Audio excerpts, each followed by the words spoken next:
a tu canal Matemática Virtual Cusco. Te saluda el profesor Manuel Aparicio y en esta oportunidad vamos a continuar con el trabajo del curso de álgebra y recordarás que nos habíamos quedado en la primera parte teórica del capítulo de polinomios. Vamos a continuar con ese capítulo justamente en su segunda parte.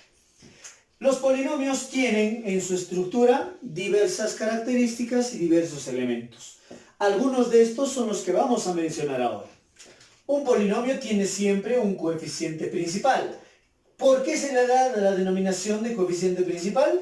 Porque este coeficiente es aquel que tiene o acompaña a la variable de mayor exponente. ¿De acuerdo? Ojo, el coeficiente principal no es el coeficiente mayor. ¿De acuerdo? El coeficiente principal no siempre está al principio. ¿Para qué? ¿O cómo voy a determinar el coeficiente principal? Observando a la variable de mayor exponente. Fíjate, si yo tengo un polinomio p de x, que va a ser igual a 2x al cuadrado menos 7x más 4x a la quinta menos 8. ¿De acuerdo? Tenemos a este polinomio. ¿Sí? ¿Qué coeficientes tengo en este polinomio? Tengo el 2, el menos 7, el 4 y el menos 8. ¿Cuál de estos coeficientes va a ser el principal? El coeficiente principal va a ser este 4. ¿Por qué, profesor, va a ser el 4 el coeficiente principal? Porque es el coeficiente de la variable de mayor exponente. ¿De acuerdo? Esa es la forma como yo tengo que identificar a un coeficiente principal. Ahora, si yo quiero hablar de lo que es el término independiente, ¿qué cosa es el término independiente? Es el término que no depende ¿de quién? De la variable. ¿Y por qué no depende de la variable? Porque esta variable tiene exponente 0 o grado 0. ¿De acuerdo? Por eso que no es dependiente de la variable para su estructura. Entonces, ¿qué vamos a decir acá? Mira el ejemplito, Tengo un p de x que es igual a 3x al cubo menos 5 más 4x novena menos 7x. Tengo ese polinomio, ¿correcto? ¿Cuál de estos términos? Mira, yo tengo 1, 2, 3, 4 términos. ¿Cuál de estos términos es el independiente? El independiente es el menos 5. ¿Por qué este término independiente se acomoda al menos 5? Porque este término no presenta variable explícita. ¿Qué quiere decir esto? Que no tiene que aparecer su variable. Profesor, ¿y por qué no aparece la variable de este término? Porque su variable es x a la 0. X a la 0 es la variable del término independiente, por lo tanto no tiene que aparecer. ¿De acuerdo? Entonces, esos dos elementos son importantísimos cuando trabajamos polinomios. Ahora, vamos a complementar estas dos definiciones con algunos aspectos fundamentales. El coeficiente principal, chicos, el coeficiente principal se puede hallar de manera directa. ¿Qué quiero decir con directa? Sin realizar la operación. ¿En qué operaciones se puede hallar de manera directa? En una multiplicación, en una división, en una potenciación, en una radicación. ¿De acuerdo? O sea, no necesito realizar esta operación para yo poder definir o encontrar a mi coeficiente principal. En cambio, miren, en el término independiente no ocurre de forma tan práctica. ¿Qué se hace en el término independiente? Para hallar este término independiente solo lo puedo hacer de manera directa si yo tengo una multiplicación o si tengo una potenciación. ¿De acuerdo? A ver, mira el siguiente ejemplito. ¿Ya? Mira el siguiente ejemplito. ¿Sí? Nos dan el siguiente polinomio. La expresión en x, que va a ser igual a 3x al cuadrado menos 5x más 4. Todo esto al cuadrado, ¿sí? Nos piden hallar tanto el coeficiente principal como el término independiente, ¿sí? Esas dos expresiones nos solicitan. Entonces, fíjate, ¿cuál es el coeficiente principal de la base? El coeficiente principal de esta base, ¿quién es o quién vendría a ser, mejor dicho? ¿Quién vendría a ser el coeficiente principal de esta base? Este 3, ¿correcto? Este es el coeficiente principal. Este 3 lo elevo al cuadrado y tendría 9 elevándolo al cuadrado. Ese 9 va a ser el coeficiente principal de todo el polinomio. Ahora, ¿quién es el término independiente? El término independiente es este 4. Ese es el término independiente. Pero yo quiero hallar el término independiente de todo. Entonces, este 4 lo elevo al cuadrado y el término independiente sería 16. Date cuenta, no hemos necesitado desarrollar esta potenciación para identificar los dos elementos. Profesor, ¿se puede hacer siempre eso? No. En un coeficiente principal se puede hacer en cualquier operación, pero en un término independiente solo se puede hacer de manera directa en una multiplicación y en una potenciación, más no ni en divisiones ni en radicaciones. ¿De acuerdo? Muy bien, hijos. Eso es importante en este capítulo. Muy bien, chicos. Seguimos con el trabajo y ahora hablaremos de lo que son los polinomios especiales. Obviamente se da la denominación de especiales porque tienen alguna característica que los va a diferenciar de los demás. Empezaremos con el polinomio nulo. ¿Cuándo un polinomio es nulo? Cuando tengo la siguiente estructura. Mira, p de x es igual a 0. ¿De acuerdo? P de x igual a 0. ¿Qué característica tiene este polinomio nulo? Este polinomio nulo, chicos, es el único polinomio cuyo grado es indefinido. Es el único polinomio del cual no podemos expresar numéricamente cuánto es su grado, porque va a tener un grado indefinido, ya que al tener coeficiente 0, ¿sí?, puede asumir cualquier variable para la misma expresión. Entonces, eso va a hacer que nuestro grado no sea definido. Ya está.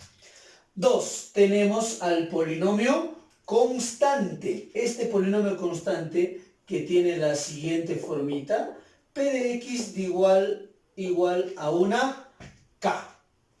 Recuerda que esta k puede ser cualquier número real excepto el 0. Entonces, ¿cuándo va a ser un polinomio constante? Cuando el polinomio solamente tiene en su estructura un valor numérico que puede ser cualquier real excepto el 0. O sea, solo un numerito. ¿Y qué característica tiene este polinomio constante? De este polinomio constante, sí, su grado es 0. ¿De acuerdo?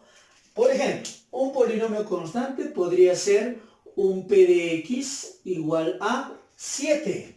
Polinomio constante, grado 0. Puede ser un p de x igual a menos 4. Polinomio constante de grado 0. ¿De acuerdo? Muy bien. Profesor, ¿y por qué k no puede ser 0? Porque si k fuera 0, ya no sería constante, sería nulo el polinomio. ¿De acuerdo? Ya está. Muy bien. Número 3, polinomio lineal. Un polinomio lineal tiene la siguiente forma, p de x, que es ax más b. ¿De acuerdo? Acá es importante decir que a puede ser cualquier número real, excepto el 0, y b puede ser cualquier número real. ¿De acuerdo? ¿Por qué a tiene que ser diferente de 0? Porque la x tiene que mantenerse para mantener el grado. ¿Y cuánto es el grado de esta expresión o de este polinomio lineal? Obviamente su grado es 1. ¿De acuerdo?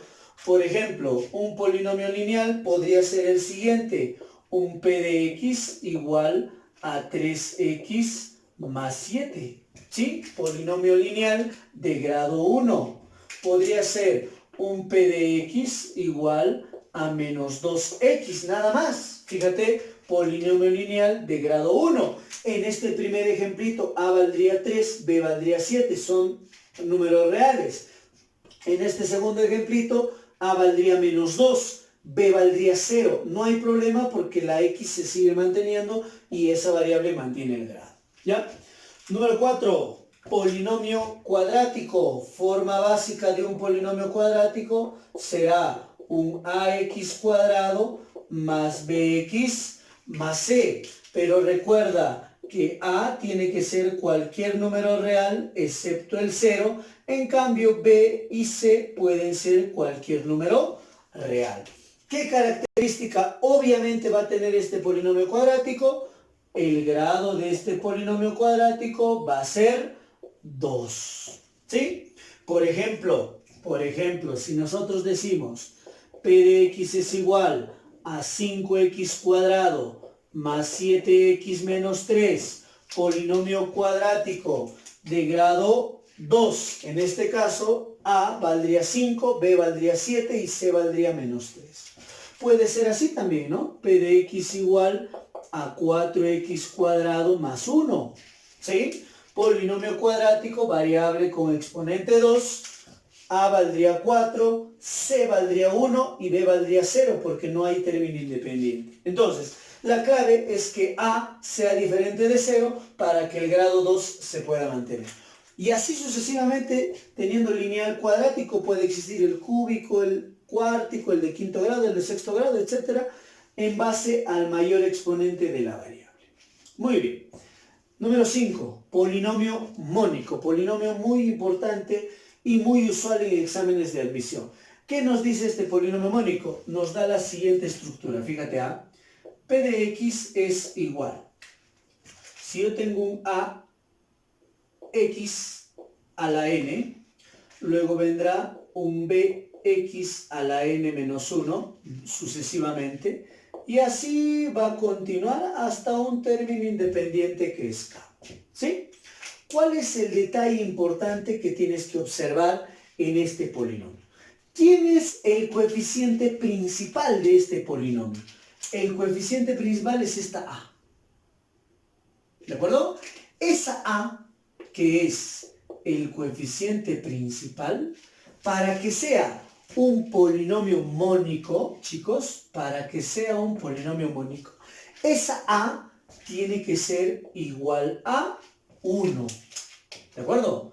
O sea, el coeficiente principal en un polinomio va a ser igual a 1. Eso me da la definición de un polinomio mónico. ¿De acuerdo? Profesor, ¿y de qué grado puede ser un polinomio mónico? Puede ser de cualquier grado. El detalle es que ese coeficiente principal sea igual a 1. Por ejemplo, mira, si yo tengo un p de x que es igual a un 4x cuadrado más x a la séptima menos 3x quinta más 8. Te pregunto, ¿quién es el coeficiente principal? El coeficiente principal es este 1. ¿Por qué es ese 1? Porque es el coeficiente de la variable de mayor exponente. Ah, entonces, como el coeficiente principal es 1, ¿no es cierto? Como ese coeficiente principal es 1, este polinomio P es un polinomio mónico. ¿De acuerdo? Entonces, polinomios mónicos, aquellos donde el coeficiente principal es la unidad. Muy bien, chicos. Seguimos hablando de los polinomios especiales. Seguimos con los polinomios especiales. Hablaremos del polinomio homogéneo. Este polinomio homogéneo es aquel polinomio cuyos términos poseen el mismo grado absoluto. Fíjate el siguiente ejemplito. ¿Ah? Si tenemos 5x a la cuarta y al cubo menos 7x y a la sexta más 2x cuadrado y a la quinta. Observa por favor. En este polinomio yo tengo 3 términos, ¿correcto? Muy bien. ¿Cuánto es el grado absoluto de este término? Su grado absoluto es 7. ¿Cuánto es el grado absoluto de este término? Su grado absoluto es 7 también, porque acá hay un 1, ¿no es cierto? Su grado absoluto de este término también es 7. Observa, todos los términos tienen el mismo grado absoluto. Este polinomio P es un polinomio homogéneo, ¿correcto? Polinomio homogéneo, aquel polinomio cuyos términos tienen el mismo grado absoluto. Polinomio completo, ¿sí? El polinomio completo es aquel que posee todos los términos, pero en base a la variable de mayor exponente. Ojo, ¿eh? Al decir todos los términos, obviamente debemos de tener una referencia especialmente superior. Entonces, si yo tuviera un polinomio de grado 3, ¿no es cierto? Y quiero que ese polinomio sea completo, debe de tener variable con exponente 3, con exponente 2, con exponente 1 y con exponente 0, para que tenga todos los términos. A ver, fíjate, dado el siguiente ejemplito, polinomio en x, digamos igual, 2x al cuadrado menos 7 más 4x cubo más 5x, ¿correcto? Ya está. ¿De qué grado es este polinomio? Este polinomio es de grado 3. Es el mayor exponente del 3. Entonces, a partir de este 3 hasta el 0 deben estar todas las variables. Fíjate, acácito está el 2, acácito está el 1, muy bien. Y acá en el independiente, aquí en el independiente, obviamente está el x a la 0. Entonces mira, 3, 2, 1, 0. Polinomio completo. Ya está. ¿Y cuándo un polinomio es ordenado? Es el polinomio en el cual los exponentes de la variable tienen una secuencia. Y al decir secuencia, no necesariamente son consecutivos. Y esta secuencia puede ser ascendente o puede ser descendente. Observa, tengo el polinomio p de x, que es igual a 4x más 7x octava menos 9x décima más x a la 50. ¿De acuerdo? Ahí está, mira. El exponente tengo acá 1, 8, 10, 50. Están en una secuencia ascendente, ¿correcto? Entonces, al decir una secuencia, en este caso ascendente, ya decimos que este polinomio está ordenado. Importante mencionar, chicos, que al yo decir que tengo un polinomio completo, no necesariamente es ordenado. Al yo decir que tengo un polinomio ordenado, no necesariamente es completo. Pueden compartir característica o pueden ser de características separadas. Muy bien. Número 9. Existen también aquellos polinomios que se denominan idénticos. ¿Cuándo son idénticos? Cuando los coeficientes de los términos semejantes de estos polinomios son iguales. Prácticamente podemos decir cuando no existe ninguna diferencia estructural en los dos polinomios que me van a mostrar. Fíjate, si yo tengo el polinomio P, digamos que es un 4x más 7, y tengo un polinomio Q, digamos que sea un mx más n. ¿De acuerdo? Entonces, imaginemos que decimos que P, el polinomio P, es idéntico se representa por 3 líneas, idéntico al polinomio Q. Entonces, como estos dos polinomios son idénticos, no debe existir ninguna diferencia estructural entre ellos. Entonces, el 4x, ¿quién es su término semejante? El mx. Estos dos coeficientes tienen que ser iguales. Entonces, de aquí, ¿qué podríamos afirmar? Tendríamos que afirmar que m sí o sí debería ser 4. Y además que n debería de ser 7. Con esos dos valores, estos dos polinomios van a ser idénticos. ¿Sí?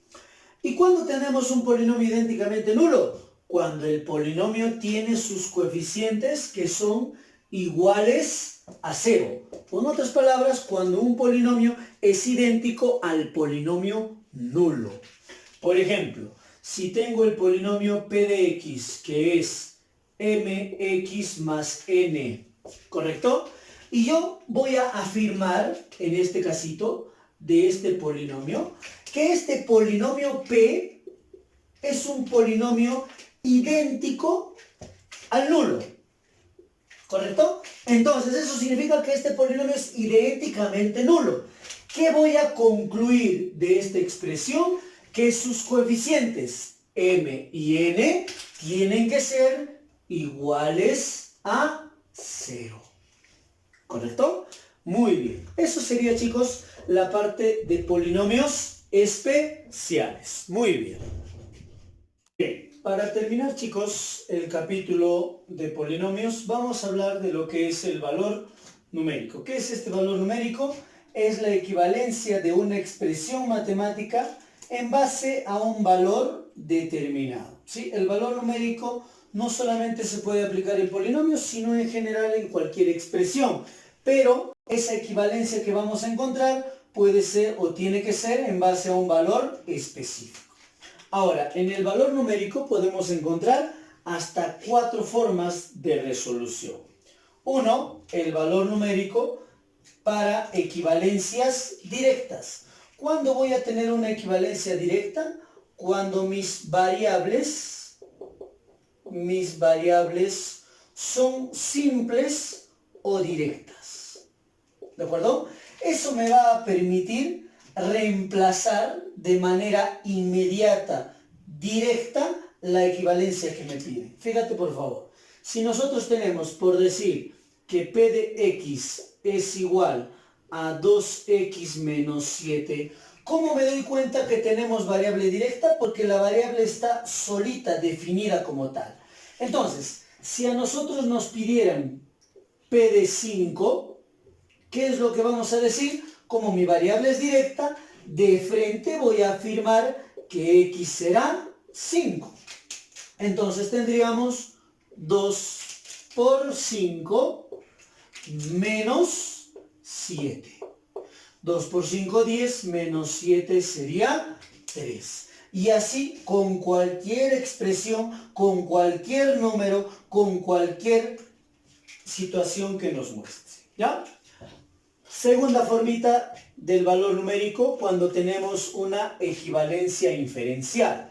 ¿Qué queremos decir esto? Cuando tenemos variables que ya no son directas, entonces van a ser variables compuestas. Para yo tener una variable compuesta, tiene que haber más de un término en la variable. Por ejemplo, mira, yo tengo la siguiente expresión. P de x menos 2 es igual a 2x menos 1. ¿De acuerdo? Este x menos 2 es la variable. Ojo, la variable no es x. La variable es x menos 2. Profesor, ¿pero no sería x la variable? Sería x y acá tendríamos p de x, ¿correcto? Recuerda que la variable siempre está definida al principio de la expresión. Entonces la variable es x menos 2. Esta es una variable compuesta. Si a mí me piden hallar p de 4, por ejemplo, ¿qué tendríamos que hacer? Primero tendría que encontrar cuál es el valor de mi variable. O sea, que x menos 2 tendría que ser igual a 4, de donde x valdría 6. Este 6 es el que voy a reemplazar. O sea, sería 2 por 6 menos 1. ¿Sí? 2 por 6, 12, menos 1 me quedaría 13. ¿Ya? Ahora, ¿qué ocurre en el tercer casito del valor numérico con cambio de variable? Este cambio de variable se aplica o se utiliza cuando tengo variables compuestas, ¿correcto? Pero de estas variables compuestas, nosotros queremos encontrar o deducir variables directas. ¿De acuerdo? Repito, si tenemos variables compuestas y queremos encontrar una equivalencia directa, hacemos nuestro cambio de variable. Observa, mira, si nosotros tenemos P de x más 1, que va a ser igual a 4x más 2, ¿sí? Y nos piden hallar, o queremos hallar, P de x, ¿de acuerdo? Nuestro objetivo es hallar P de x. Entonces, observa, tengo una variable compuesta y mi objetivo es encontrar una variable directa. Ya está. ¿Qué hacemos? Mira, primer pasito. Este x más 1, ese x más 1, lo igualo a una nueva letra, a una nueva variable, que es y. Entonces, x sería igual a y menos 1, pasando el 1 al otro lado. Este valorcito de x igual a y menos 1, lo voy a reemplazar en mi expresión. ¿De acuerdo? Entonces, fíjate, sería p. ¿X cuánto vale? Y menos 1. A ver, lo vamos a poner con verdecito. X vale y menos 1. Todo esto más 1, porque solo estoy reemplazando el valorcito de x. Va a ser igual a 4. ¿Cuánto vale x? Vale y menos 1 y todo esto más 2. Entonces, observa, menos 1 y más 1 se van a simplificar, me va a quedar solamente P de y. ¿A qué va a ser igual? Propiedad distributiva sería 4y menos 4 más 2 sería menos 2. Pero a nosotros no nos piden P de y, nos piden P de x. Ah, pero como ahora tenemos una variable directa, en vez de esta y, yo puedo poner de frente el valor de x. Por lo que P de x sería 4x menos 2. Y esa sería la equivalencia. ¿De acuerdo? Entonces, cada vez que necesites de variables compuestas hallar variables directas, vamos a utilizar a este criterio de solución. Vamos a este lado. En el valor numérico de orden inverso, ¿qué es lo que ocurre acá? Acá ya también tenemos lo siguiente. A partir de expresiones derivadas, ¿sí? A partir de expresiones derivadas, nuestro objetivo va a ser encontrar expresiones principales o fundamentales. ¿De acuerdo? Ya está. A ver, ¿qué quiere decir con esto de expresiones derivadas y expresiones principales? Si yo tengo, observa la idea, si yo tengo P de X, a partir de este P de X yo puedo encontrar P de X. A partir de este yo puedo encontrar P de X. ¿Correcto? A partir de una expresión principal puedo deducir cualquier derivada con el primer casito de equivalencias directas. Pero ¿qué pasa si a mí me dan esta expresión derivada y me piden la principal o la inicial? Ahí es donde entra a tallar este casito del orden inverso. ¿Ya? A ver, vamos a poner un ejemplito para que se entienda bien. ¿Ya? Fíjense por favor, chicos. Vamos a decir, si nos dicen, ejemplo acá, ejemplo, P de X es igual a 4X más 9. Observa que es una expresión derivada, P de P, ¿correcto? Me piden hallar P de X. ¿Sí? Muy bien. Entonces, el análisis que yo tengo que hacer acá es el siguiente. Si P de X es una expresión lineal, P de X también va a ser lineal. Profesor, siempre si es cuadrática va a ser cuadrática. No, hay que analizar que proviene de una expresión principal. En este caso, si P de X es lineal, me piden hallar P de X. Entonces, yo aquí voy a asumir, o puedo asegurar, que P de X es lineal. Y como no conocemos a P de X, yo voy a ahora sí asumir que P de X es un valor, digamos, AX más B. porque no conocemos cuál es la expresión. Muy bien.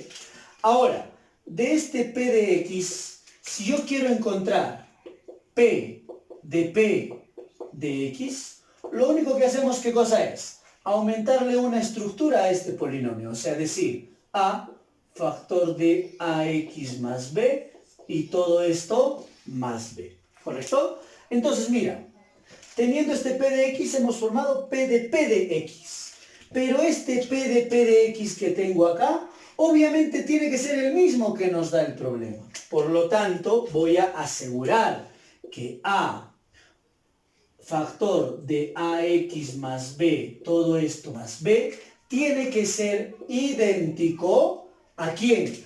A 4X más 9. Propiedad distributiva sería A cuadrado X más AB más B va a ser idéntico a 4X más 9. Y como nosotros hemos explicado ya los polinomios idénticos, este A cuadrado X tendrá que ser igual a este 4X. Entonces, si A cuadrado X es igual a 4X, entonces A tiene que ser 2. Además, este AB más B tiene que ser igual a este 9. Entonces, como A vale 2, sería 2B más B, 3B igual a 9. El 3 a dividir, B valdría 3. Conociendo los valores de A y de B, ya puedo deducir. A ver, P de X, ¿quién era? P de X habíamos asumido que era AX más B. Entonces, reemplazando, tendríamos 2X más 3, que sería la expresión inicial o principal para este ejercicio. Muy bien, eso sería, chicos, los 4 casos de valor numérico. Con esto estamos finalizando el capítulo de polinomios. Nos falta completar la parte de los ejercicios que vendrá en un próximo vídeo. Sí, un gran saludo para todos ustedes. Sigan cuidándose bastante. Hasta la próxima.